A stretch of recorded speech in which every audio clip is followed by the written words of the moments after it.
You tell me. Yeah, we're good. All right, man. I'll follow your lead. Do your Hello and welcome to Columbus Local Podcast. I am Len D'Amico, and this is episode number 137. Tonight we have Steven Kline of Steven Kline Productions. Yo. Steven Kline. How are you, man? Steve, I'm doing great. You know, I'm got a lot going on.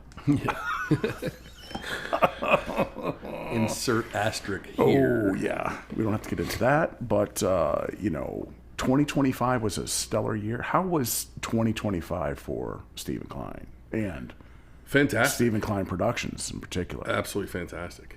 I mean, it was, it's a whirlwind for us. The local scene exploded for us, which I'm truly blessed. Oh, that's good. Keep trying to remind myself to just be blessed. And when you take say the local scene exploded, business for what you do has opened up. Yeah, I think locally, business and exposure. We've been around for a while. I was trying to do quick math in my head, but I started Steven Kline Productions in 1992. Cheers. Thanks, bro.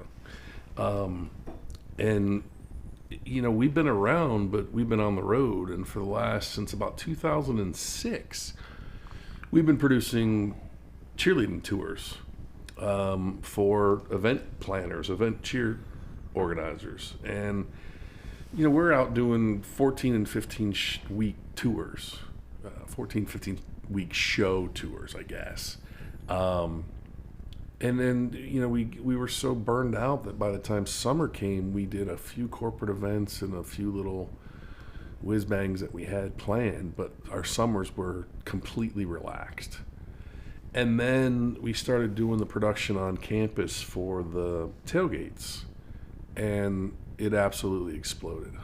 Yeah. And so we come right out of tour season at the end of April.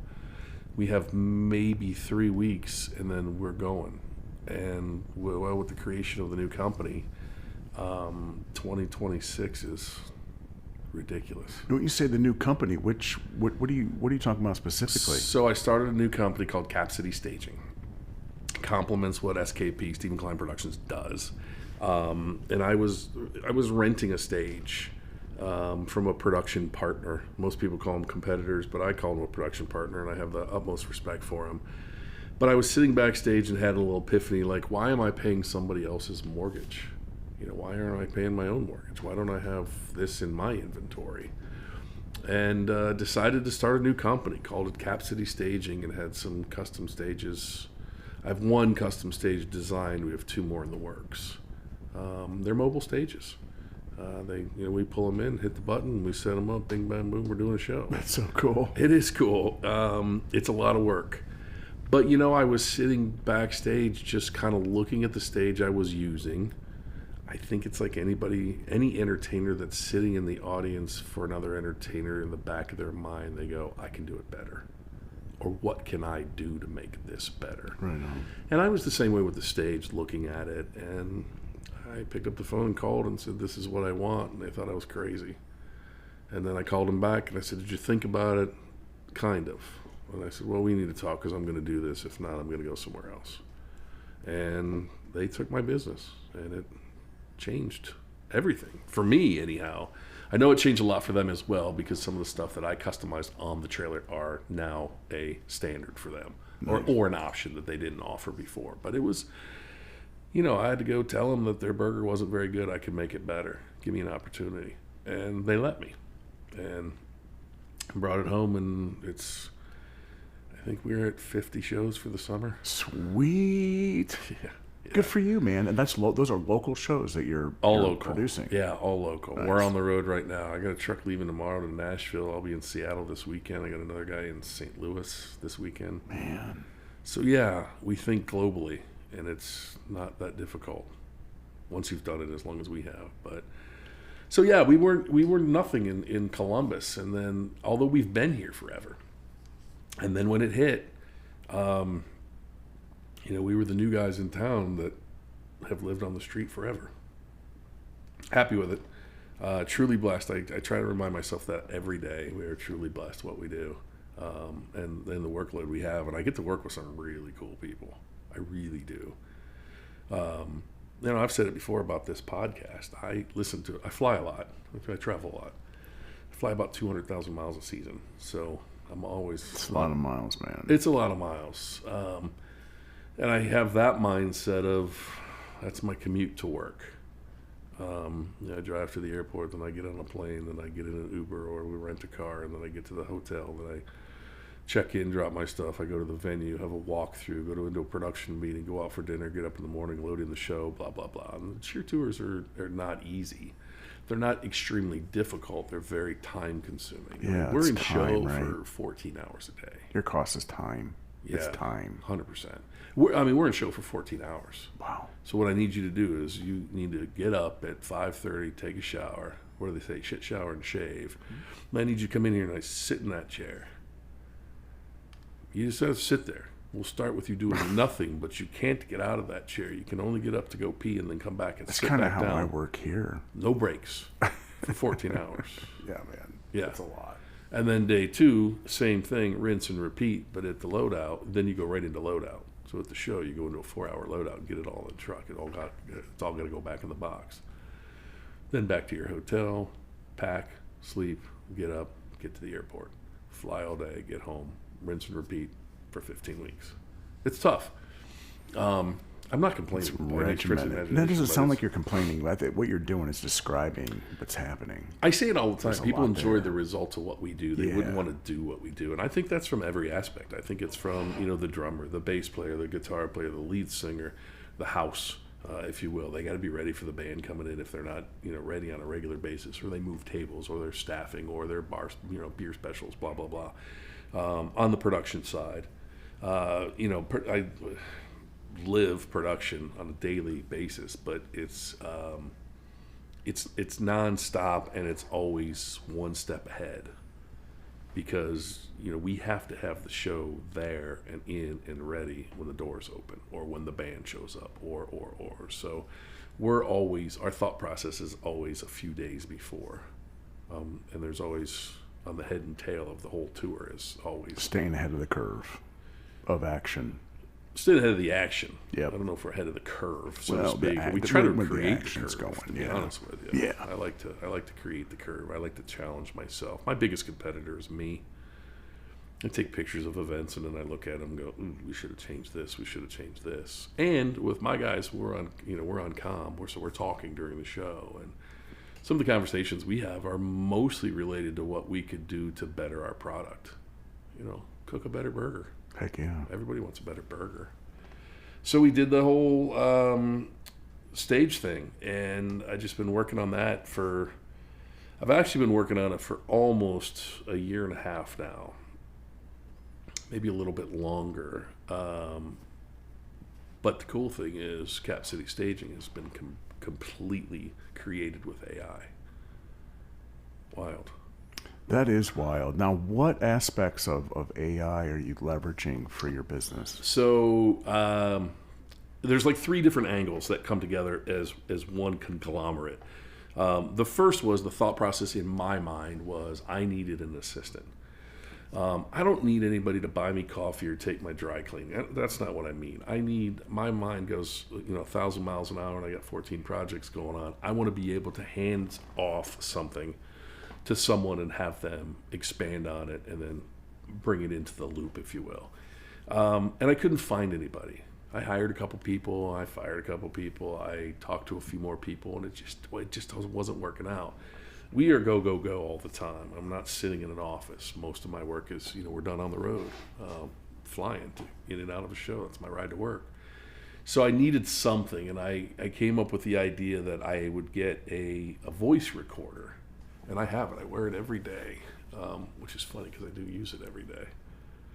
So all I do is squeeze this, and it starts recording. So it's just a voice recorder, a digital voice recorder. Nice. The idea of it, though, is that it's associated with AI. It has an app that's on my phone that via Bluetooth, whatever I record when I stop and I open the app, it automatically transfers to the Bluetooth. Through Bluetooth to my phone. That's way out of control, dude. Well, then when it's there, I can listen to it. So I can hit my phone and hit my notes and listen to myself talking, driving down the car, or I've done it on airplanes. And then I can start working on that idea. Yeah. In addition to that recording, it also transcribes it. And once it's transcribed, it will send me the transcription, so the text. And I can save it as a document, like a PDF document, a Word document, or I can just cut and paste it to my clipboard on my phone, which is the way I do it, because then I have step 2, or the second version is I have 12 AI, what they call helpers. And they all do different things, different aspects of my job. But I have this service that is 100% AI. And when I sign on, they're like, what are you doing? Where do you want to go? So just to give you an idea, I have one that does business development, one that does customer support, a web builder, one that transports data for me or gets data, an email, personal development, sales, copywriting, talent, one that'll write SEO for me on the website, one that does all my social media, and then I do have a virtual assistant. That's amazing. I have 12 of them. That's amazing. And based on what I say and what is transcribed and what goes into that app, it automatically puts me to that different helper. So now I can talk about contracts, I can talk about ideas, I can talk about first right of refusals, I can talk about partnerships, I can talk about, on the financial side, we can talk about sponsorships and how we'll split sponsorship money if we split it or where it goes, blah, blah, blah. And that's all me simply hitting a button and driving down That's 71. Amazing, dude. Okay? So above and beyond that, I've used those helpers to do a lot of my social media stuff. I write it, I get the photos, and it puts it all together, and I approve it, and it goes out. So I haven't touched my social media on Steven Kline Productions or Cap City Staging for probably 4 months. It's all in the can already.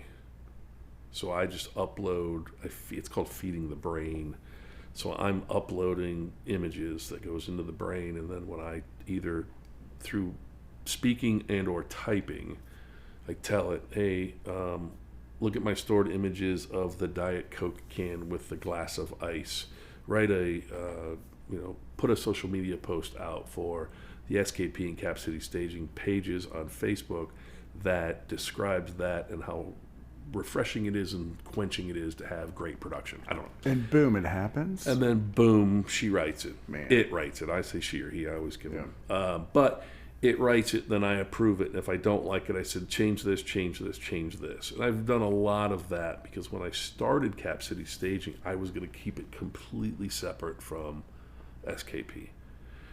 Because we're a staging company. We're not a staging and production company. We're a staging company. So I want my stages and my product available for anybody who wants to use it, including other production companies, production partners. Again, I don't look at them as competitors, but if they've got a show and they could use a stage, call me, and if it's available, by all means, you can use my stage, kind of thing. So I wanted to keep them separate, but then I quickly realized through analytics and honestly getting feedback from AI about bookings and promotions and social media and that it would be beneficial to have Cap City ride off SKP's coattails. Because of what we've created on one side, it's partnering with the other side, and we're using that expertise and experience. We're not just a new fly-by-night guy that said, I can do that. I saw stage, I could do it better. So it's coming as the whole package deal. Man. And it worked. Yeah. Fortunately. Again, we're blessed. So putting it together, I had to put it together different than everybody or anybody that I've seen. And I'm not just talking locally. Again, my mindset is You're global. It is global. I mean, I'm already thinking, I've got international stuff planned that I've got to go to, and that's a whole nother flight and whole nother thought process in the way. I wanted to take you to China with me. I know. I thought that would have been so Dude, cool. I don't remember. You know what? I was in a really crazy project for the last 18 months that it ended in December. And it really kind of absorbed my life. It would have been. I've been in a few of those. But I'm actually in one now. I'm a crippled my feet are horrible. You're not so standing. travel. I mean, I'd slow you. I'd probably have to meet you at wherever you're going. Dude, they got guys that'll I'm push you. terrible. Well, that'd be all right. I still think it would have been cool. It would have been absolutely cool. Wi-Fi on the plane. We could have been at 37,000 feet on the way to Beijing and just doing this, just talking. You'd do a podcast at 37,000 feet. Yeah, that'd be fun. I'm sure it's been done. But anyway, we could do it. We could. So maybe we'd be the first one. When do you want to go? Oh man, I have a Canadian tour and I have an India tour, and I'm going to Singapore from India. Canada? Did you say Canadian? Yeah. Canada in might the be fall. that might be a doable thing. But that's a drive. We're not going to fly on that one. That's okay. You need someone to we'll keep drive you, to keep Toronto you, and fly domestically. Something like that. Yeah. I have my recorder that I talk to. I don't need to talk to you. I No, talk you to don't. myself on a regular basis. You can have your AI assistants, your whole staff, wrestle me into a. It's crazy. It's a game changer. And then Good for you, man. I realized quickly that I have all this really cool stuff created, contracts and ad slicks and all this social media stuff, and getting that buzz because that's the way it works. And then I realized pretty quickly that, oh, wait a minute, I'm still the guy driving the ship. Like, I'm the one that's going to have to answer all these questions and. So phase 3, I guess, of the entire project is I now have a virtual receptionist. Her name's Abby. That's so cool. It is really cool. It's really cool, and we have not released the office number yet. We're still building it. Okay. April 1. It's coming. It's coming quicker than I thought it would, but it's coming. Did you say April 1? April 1, That's like right next around week. the corner. Next week, and I'm going to be on the road. I'm going to be in Seattle when this happens. I'm going to be on the road too, but I'm going to call it. You should. I'm going to. So here's the thing about calling it. So first of all, yes, she will answer the phone as Abby from Cap City Staging. I greet you. What can we help with? And then she has access to our calendar. So if you have a date in mind, she automatically can see the calendar. She can add to the calendar as like Len D'Amico wants it. So she'll put it on as a potential until contracts are signed. Contracts were already written. Those were all done with AI too. Those are in the can. So she can fill all that out and then send it to Len and get it booked. In addition to that, she's going to send you a promo kit via email. So we've created a PDF about what we do and what it's all about. And it's not only the mobile stages. We do like concert decking as well. I produced a dance tour for 6 years. I was the national show director for a dance convention / competition. And production was completely in our hands. So we carried everything on the semis. So we had staging, lighting, audio, video, drape, everything. Man. That was a great tour. But we were flying 3 and 4 times a week. Yeah. Like it was in, set it up, zip to the next venue, semi shows up, set it up, do it. It was the real world work. So that's kind of where Cap City Staging evolved from, or evolved into. It started with, I need my own stage for my summer gigs. Right. But she will send you an information packet to your email. Then 48 hours later, she will follow up via your choice. Do you want her to call you, text you, or email you to follow up on making sure you got the information and we can talk dates and logistics and all that good stuff? And that's awesome. I love that aspect of it. But what I love even more is that I wrote and worked on with the company that I'm using, worked on the analytics in the background of this. So not only when you call, it's all transcribed and recorded. So I can hear the conversation that you have with my AI virtual assistant based on my company. So I can grade her and I can grade you. And if she's doing it wrong, then I can go in and change that. This is not the answer I like. This is not the tone I liked, blah, blah, blah. We can change all that. So I get all of that, and then I get caller ID, and I get the number you're calling from. So if you call from work, it might show up as, your company, but you gave us a different phone number for your contact information. When that happens, that's red flagged, meaning it's not the same we were given a different number than what they called from.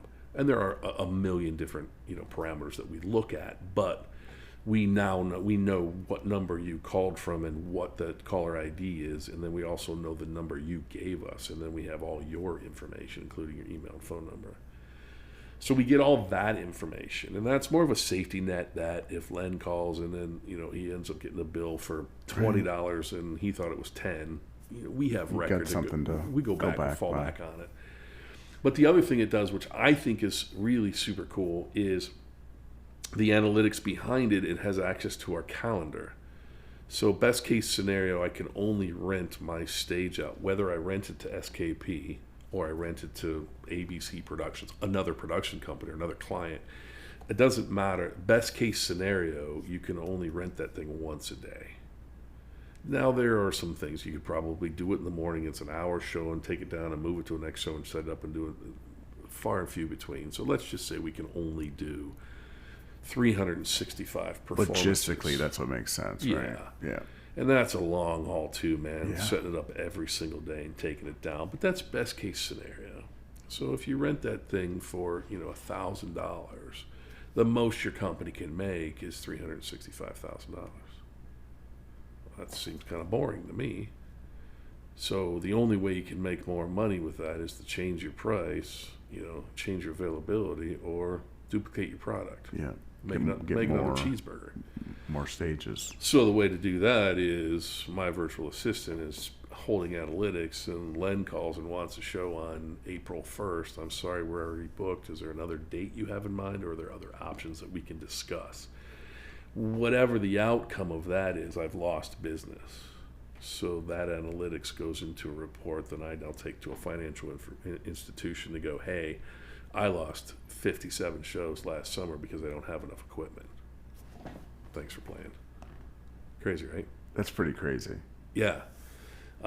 It's freed up a lot of time. It truly has. I have put a lot of time into it. It sounds like you have. You have to feed the brain, and that's the crazy part, because you have to know what to put in its brain, because you're basically training this thing. Now, here's the cool thing. I sit at home mindlessly with something on in the background on the TV, and I've got my laptop on, doing my thing.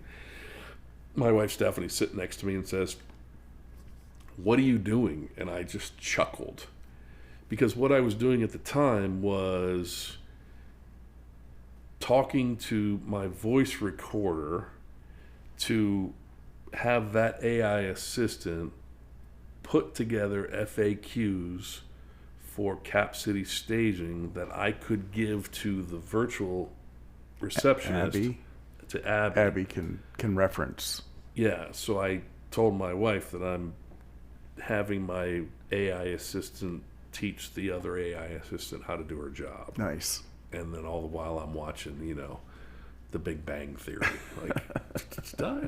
So it's cool. It's scary. I hope it works. Yeah. You know what I mean? Yeah. I don't want AI's with us. It's in what I do for work, pretty prevalently, and it's here to stay. I mean, it's not going. It's been here for a while. It's gonna evolve.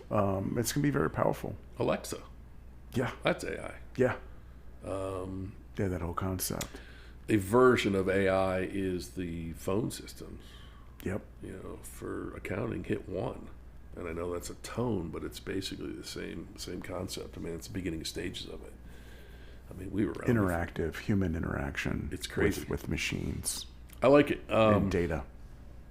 But, I'm intrigued by it, and I'm intrigued on the You're a pioneer in many ways, man. I don't know about that. I'm a way outside the box thinker. I try to encourage everybody, get out here, man. There's a ton of room. I love that about my son, who is, the apple doesn't fall far from this tree. I'll tell you that right now. That's good. He's way out there, and he's killing it with his photography and his I've seen his photography. His digital media. I follow him on Instagram. He's got some good stuff. Sports. Yeah, he's into it. Yeah. I mean, he's a junior in high school, and he was down on the ice shooting for the Blue Jackets, and he's doing a lot of stuff at school with all the sports teams, and yeah, I'm super proud of him. He's if I did one thing right, I was a good dad. That's what I look at it. But Nice, man. so yeah, I'm intrigued by, the industry we're in. And I've said this before, is show business. It's 2 words, and I've got the show taken care of. I've been doing that for 30 years. I've been doing that since 5th grade, kind of thing, being in entertainment and theater and such.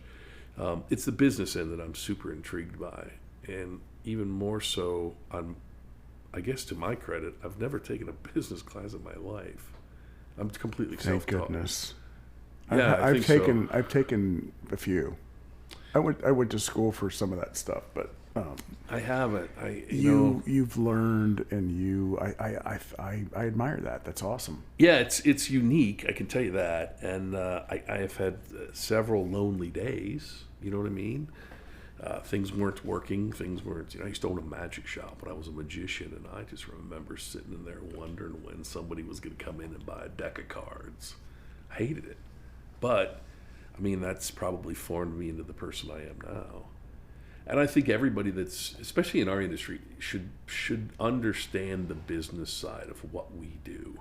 I agree with you. That's a good point. I think it's Especially creative people.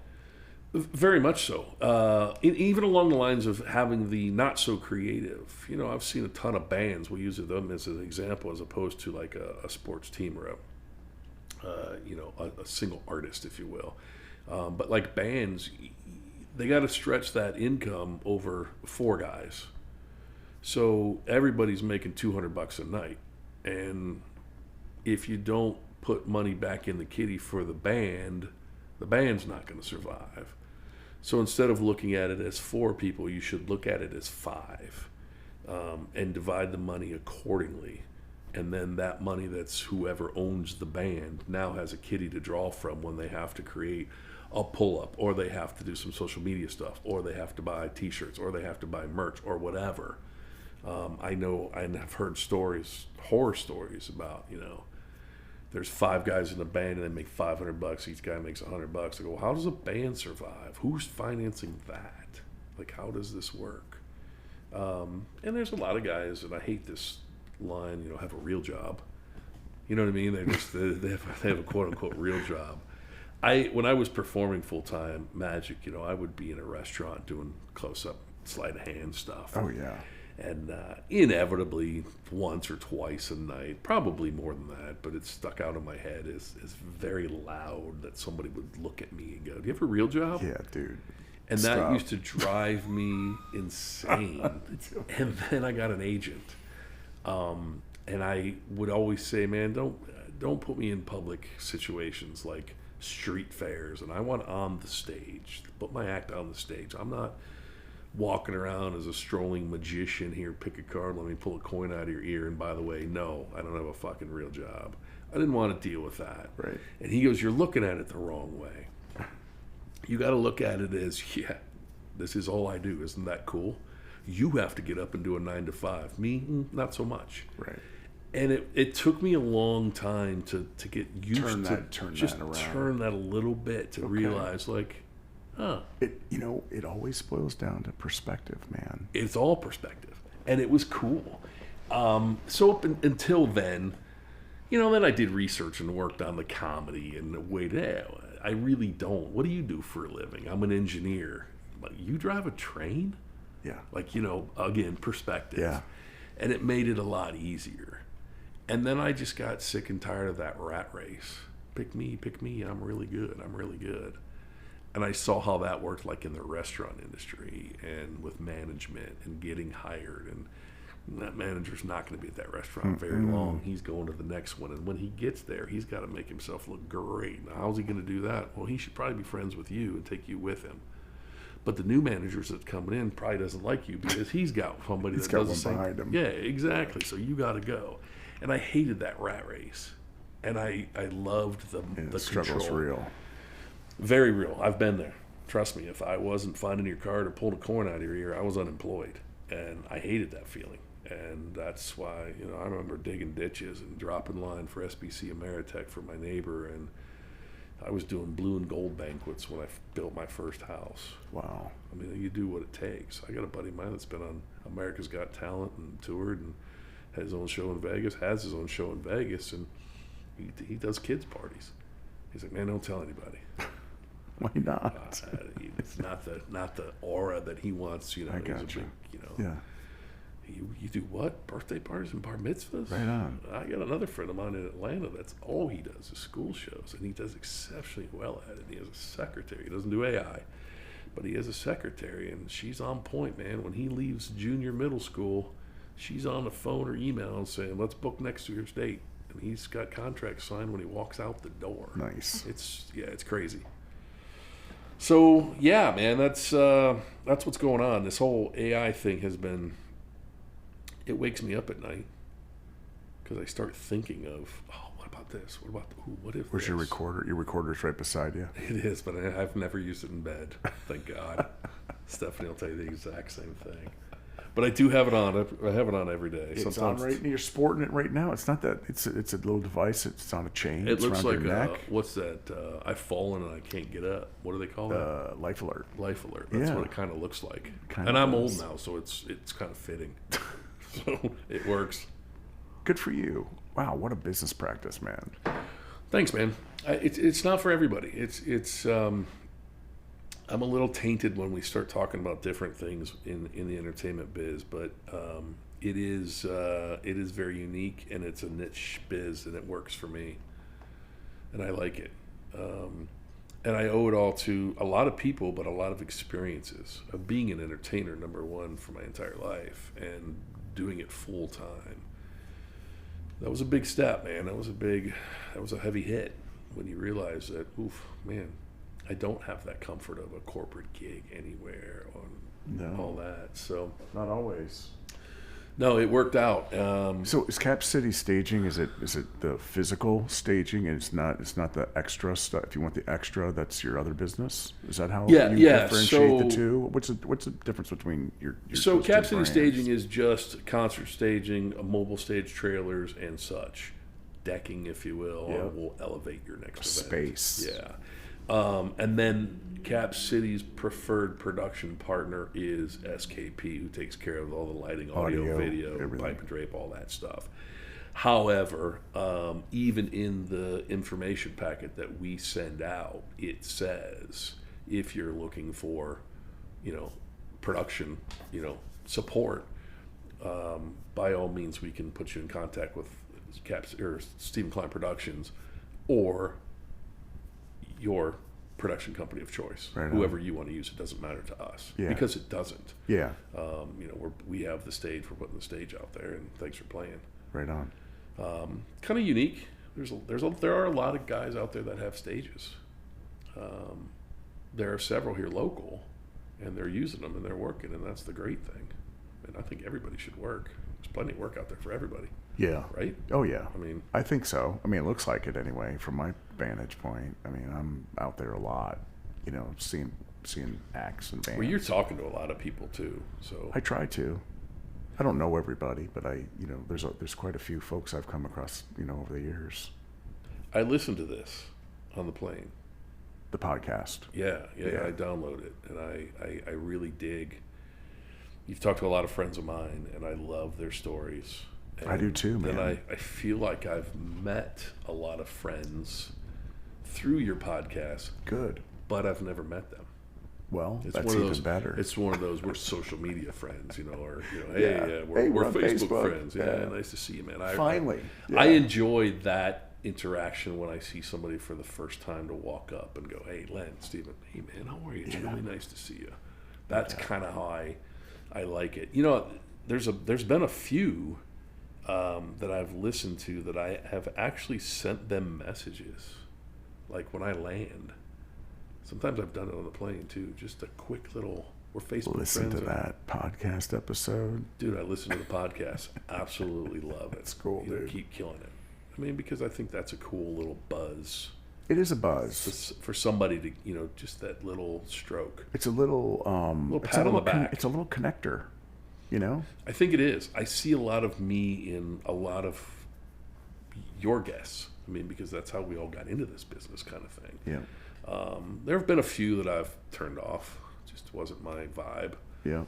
But I think everybody's about feeling the exact same way because we're all type A personalities. So you want to be There's a on lot stage. of us. There are a lot of us.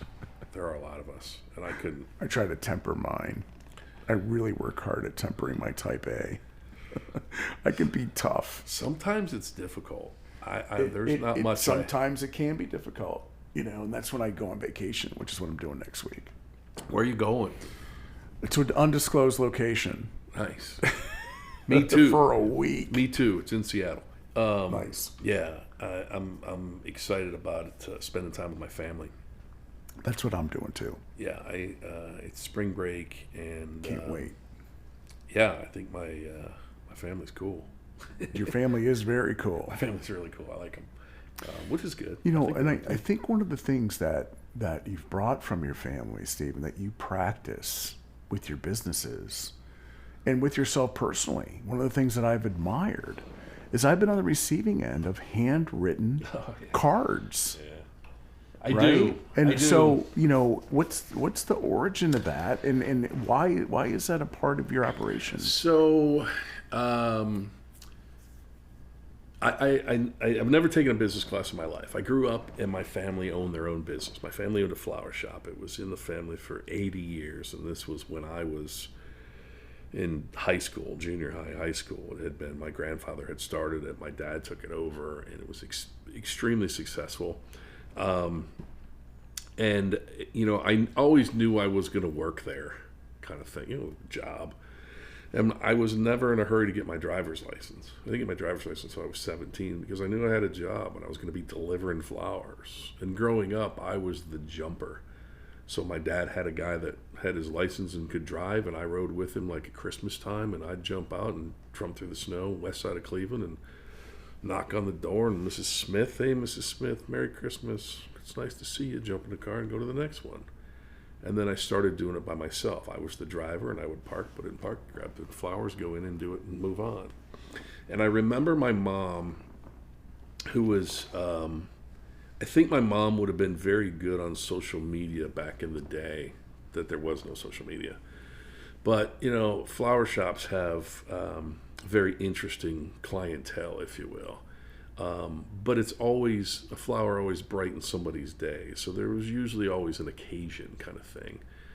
And I would remember, routing, getting all the flowers ready to go and route where I was going to go to the west side or the east side or wherever, And I would go to, let's say Ridge Tool was in Elyria, Ohio, was where my mom and dad's flower shop was. And we would deliver to Ridge Tool. And my mom knew the secretary at Ridge Tool, Mrs. Smith, whatever her name was. And I would remember my mom would grab something off the shelves in the flower shop, or grab a card, or grab a little arrangement that was already made, and handwrite to Mrs. Smith, hey, congratulations about your daughter's wedding, or, nice. So sorry to hear about your mom passing away, or very personal. Tell your husband congratulations on his, retirement, whatever it would be. And then, I was always pissed off at the world because I needed to go out and deliver flowers, and I had to wait for the owner to hand me stuff to take more stuff out there. But what it was that personal interaction that my mom had with clients. So that was kind of it. And I was on the front lines of seeing the reaction and feeling the shock value. And it was usually always good, hey, that was so nice of her, blah, blah, blah. But I was the only one that would see that because I was the one I was a delivery boy. I was handing the gift, and it made a huge impact on my life. From the fact of that, we all have bad days. And, if it's just a little thank you, if it's just a little text, if it's just a little, nudge kind of thing. And so I found this source for cards that say, thanks for being a part of my story. Because the interaction that I have with a lot of people nowadays is just that, a part of my story. I mean, somebody told me once when I was, I think I was 19. I started my business when I was 19, so I was 19 or 20, and he said, you need to run it like a business. And that's been solid ever since. And he also told me a couple other things. He said, make good friends with your attorney, your insurance agent, and your banker. And when it comes to advice, don't take advice from anybody. That's what he always said. Whatever, Joe. But he was a huge impact on my life. And so I thought it just would be cool to do those types of things. So yeah, I send cards to people, and I send cards to friends, and I send cards to acquaintances. I leave cards in backpacks when I'm on the road. If I hire like an audio tech or even my crew or the client, and they get up and walk away from their computer, and I'll sit at the front of the house, my lighting council, and I'll just write it all out, do my thing, and then when they leave, I slide it in their backpack or I put it in their computer and I shut their computer. And usually there's no other words than, we're all at the front of the house. Hey, thank you. My pleasure, dude. Right on. I recently sent one to my neighbor. She lives on the other side of the development. We're friends. We're obviously social media, Facebook friends. But some of the things she posts are just so cool to me because she's such a good mom. Posting, going to dance competitions and having sleepovers and just running around the yard doing a towel fight and little things like that. I remember those things when I was little. So I just felt like I had to tell her, you're killing it. Yeah. Like I'm in the memory making business. Well, any way you look at it, that's what I'm in. What'd you do last night? Went to a bar. Who was playing? Did they sound good? That's my job. So we've got a lot of announcements coming up. I was going to call today and talk to a client and ask if I could make the announcement on this, but I completely forgot to call her. Oh, that's okay. They're coming soon. So big summer is coming up. A big summer. So yeah, man, it's cool. That's I love exciting. It. Everybody's getting ready to ramp up. Everybody's blowing the leaves out of the mulch and sanding down the picnic tables and fixing the outdoor bar and replacing power lines and speakers because it won't be long. The tornadoes have come through. Let's not talk about tornadoes. Sorry, man. It was a year in a few days to the day when my house got hit to where my warehouse got hit. That's crazy. I know. That's a weather pattern. And I was on the road. And both times, same client. No way. Yeah.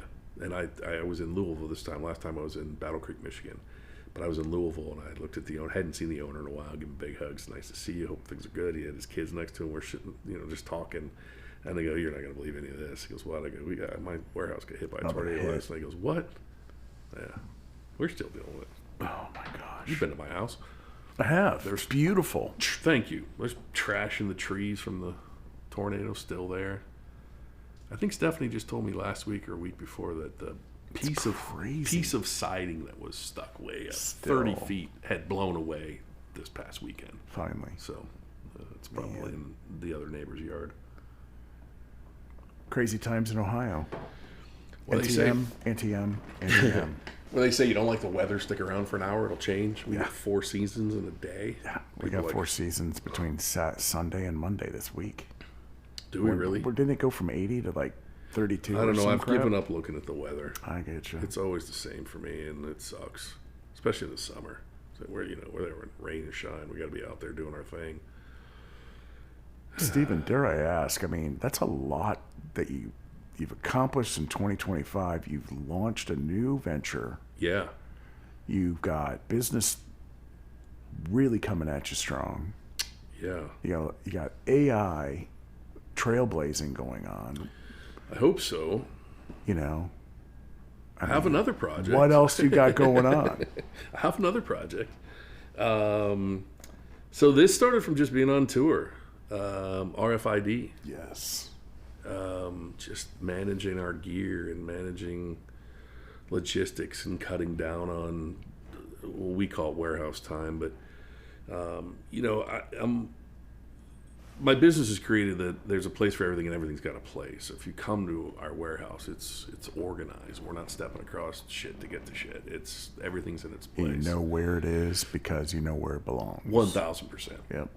So going out on the road and using, say, a stagehand, and I have 400 feet of black drape and I need 6.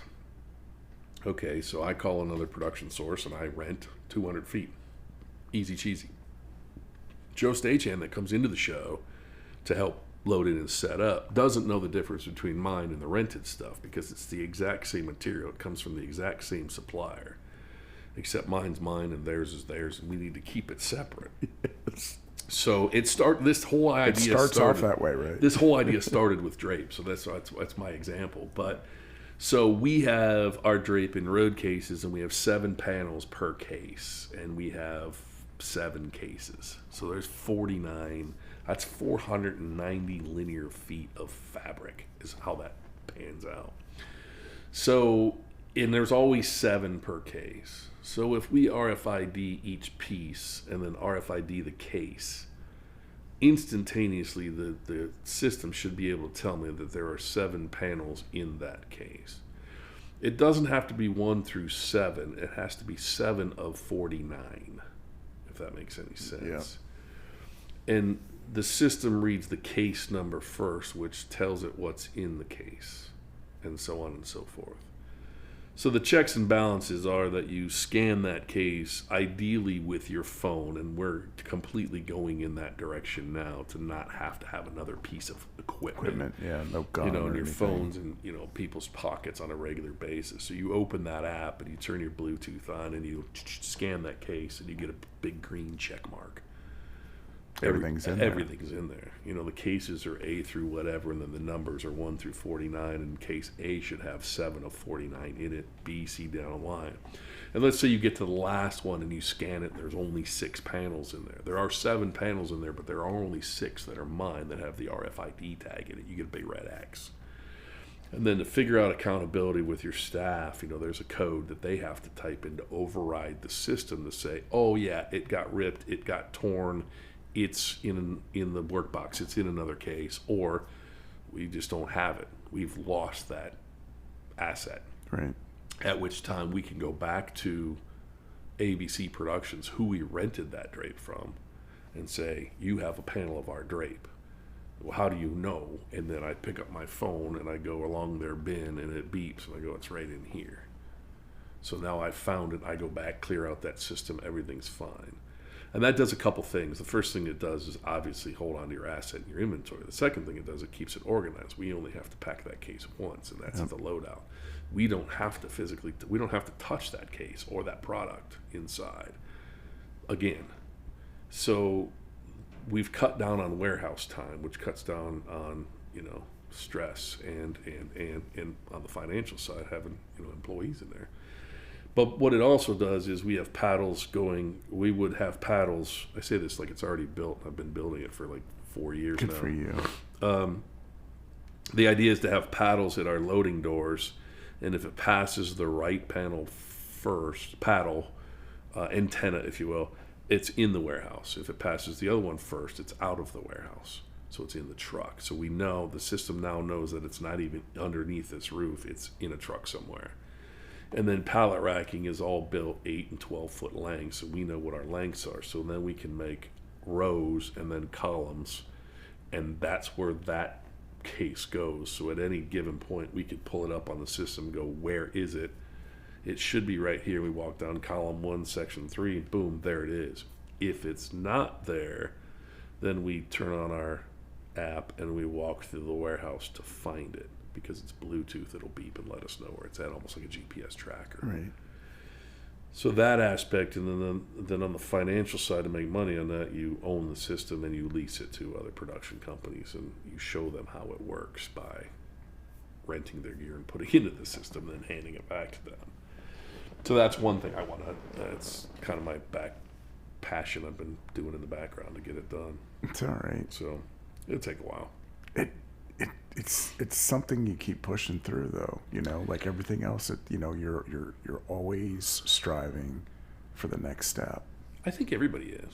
I would hope. Not everybody's that way. I don't know. I would hope everybody is. Not, in my mindset, not everybody's that way. I definitely don't settle for mediocrity. No, you don't. I can't stand that. Right. It's okay. Did a magic convention once producing it, and I had some friends of mine that work for Disney. Now, the Disney mindset is a little over the top, but it works for Disney. That's why they're so successful. And Vic was here.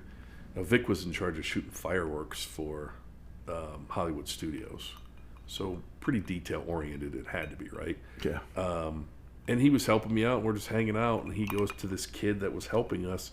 Hey, are you gonna fix that cable? It was just a jump. And the kid looked at him and go, it's as good as it's gonna get. And Vic lost his mind. And I was like, yeah, I told the kid I'd fire people for less than this. Because it's not as good as it's gonna get. Because it's got my brand on it. It's my name. Right. And that's why I get hired. That's why Cap City Staging is riding off the coattails of SKP. Because I didn't want to be a startup. I wanted to come into it with people who already knew the quality that was going to come at hand. Right. We're booked 50 times this summer. I know, man. Congratulations. I'm going to be skinny. You'll be skinny. I'll see you in you'll November. Be happy. I'll see you in November. Is that when we're going to Is that when we're going to Canada? Canada's October. Okay. But you can go. I'll take it with me. It'll be fun. Yeah, I'll see what I can do. Seriously. Should have gone to Iceland. I know. Iceland was only 4 days. There's a lot going on there these days. It was cool. I didn't see much. It's close to Greenland. I saw. That went right over your head. It did. But it's funny now that I hear it. I was going to tell you, I didn't see much. We were in the theater and loaded in and worked overnight and did the show and then did a public show and then put it in a box and flew home. I mean, it was that quick. 4 days. We were in San Diego for 2, Vietnam for 3. Saudi Arabia was 2 weeks at a time. The world traveler. I think so. I think globally. You do. I've been doing it a long time. A long time. That's really cool, man. Thanks. Really amazing. Thanks. I love sharing it. I love helping people. I want people to succeed in whatever they do. Sometimes I look at some things and go, well, I think people see your name, but they don't know exactly what's going on. And hopefully some of these media posts, an episode like this, get a little more insight to Steven Kline. I love what you do, man. I think this is. I love what I do too. too. I do. There's a lot of art. There's more art than business from my perspective in this. Yeah. But there's a blend of it. There's a blend of it. It's kind of, and it's a great thing for me. There are people that are media professionals that I don't claim to be. What number is this? 137. Do you think Plus there's about 10 special guests that are non-musical, non-music oriented. How many are still working? Working in doing what they were doing? Yeah, I think all of them. Okay. I'm pretty sure all of them are still out there doing their thing. Many are in different projects that they did when they did their episode. When they started their episode, yeah. 3 years ago. Yeah. I have a small little list on my computer of bands I want to see, and it's all because of this. Oh, good. Because it's the ones I listen to. That's good. And I'm like, I got to meet that person. I got to meet that person. I'm working with Hot Lucy this summer. I love it. So I'm excited. I love it. It was Thomas, right? Patrick Thomas. Sorry, Patrick. I loved his. Patrick's an amazing man. I loved his deal just because he's amazing. He's into it. And then I got to see him perform, and to me, that's the most rewarding part, is to hear them. And then go see them. And then experience what I heard. Yeah. And you can go, I see it. Yeah. Yes, I got it. And to me, it's a little bit more meaningful. That it's not just a band that showed up in a hopefully bar. Folks follow suit to Steven Kline and I hope see so, these bands, man. Because it's a lot of fun. Yeah, I love showing up. I love showing up. I'm not a bar guy. Like, we don't do production in bars. It's not our thing. Can be. I mean, it's still a speaker and a microphone, but we just don't do it. It's never been our thing. But I enjoy showing up and listening to. We're gonna go tonight. We are. We're going, aren't we? Yeah, it's on my way home. Okay, good. Yeah, that's what I thought. That's why I picked it. Yeah. Well, we could go anywhere. I don't care. Yeah, that's fine. It's probably the best thing. I'm driving the Banana today, so I'm excited. Sweet. Yeah. It's springtime, so it's coming out. Yeah. It's dirty, but that's okay. I love it. It can get washed. It can, but I can't have an AI assistant do that. I have to pay my son, or I have to do it myself. It's all right. You've met Gavin. I have, and I follow him on Instagram. I follow his photography. Oh, that's right. That's a true story. I'm not a big Instagram guy. I love Instagram because it's very artistic. I'm a pretty artsy person deep down. I really am. You know, I'd agree I with do that. I use my iPhone, which has a great freaking camera on it. I do a lot of photography myself, just post stuff. All the photos I take are on my Android because it's Yeah. in my pocket on a 24-hour basis. You know what I mean? Because it's Yeah. something we have with me. Gavin just got a new camera, a mirrorless flux capacitor with a throttle and a speed shifter and whatever else cameras get on them. And I can see the difference from what he was using to what this new one. Oh yeah. But I am, SLR, like, it's a Canon R8, I think it is. yeah, it's pretty FX sweet. R8. Pretty sweet camera. Yeah, I noticed the difference, but I look at it a little bit different because I'm used to hiring photographers, and I want to see what their vision is and what they're seeing in the subject matter, and he's got it, and his digital art is off the charts. I want him to design some stuff for us in the summer. Cool. He's working for us this summer, so I want to have his camera and go to town. Very cool. Yeah, Very cool indeed. super cool, dude. Thanks for having me, man. Oh, dude, it's absolutely I'll my have it. pleasure. Absolutely my pleasure. so many It's great to catch up. These are stupid stories. I have so many stories. It's They're not crazy. stupid. You're gonna do more. We'll do more podcasts than that. Come back in the fall, and Yeah. we'll catch up again. No, I think the next one's on an airplane. We'll go do that again too. We should do that. There's no reason we shouldn't. That's what I said when I went to China. You didn't want to go. I did want to go. I was I was buried. there by I was myself. totally buried. I couldn't get away with it. There's so much going on. The amazing part of that is we could have done a podcast and posted it before we Landed. landed. That would have been the cool part. Yeah. Beat time. Video. Beating time. Video. That's next. Well, Steven, thanks again. And we will talk again. And we will wish you well in 2026. Continued success, sir. Thank you. I hope I get to see people in 2026. We're too You busy. will. You'll see you around. Hanging out with some cool bands, man. The list is crazy. I love to hear it. Yeah, it's super crazy. Perfect. Awesome. Episode number 137. Steven Kline. Thank you, sir. Booyah. My pleasure. Thanks for listening. Bye-bye.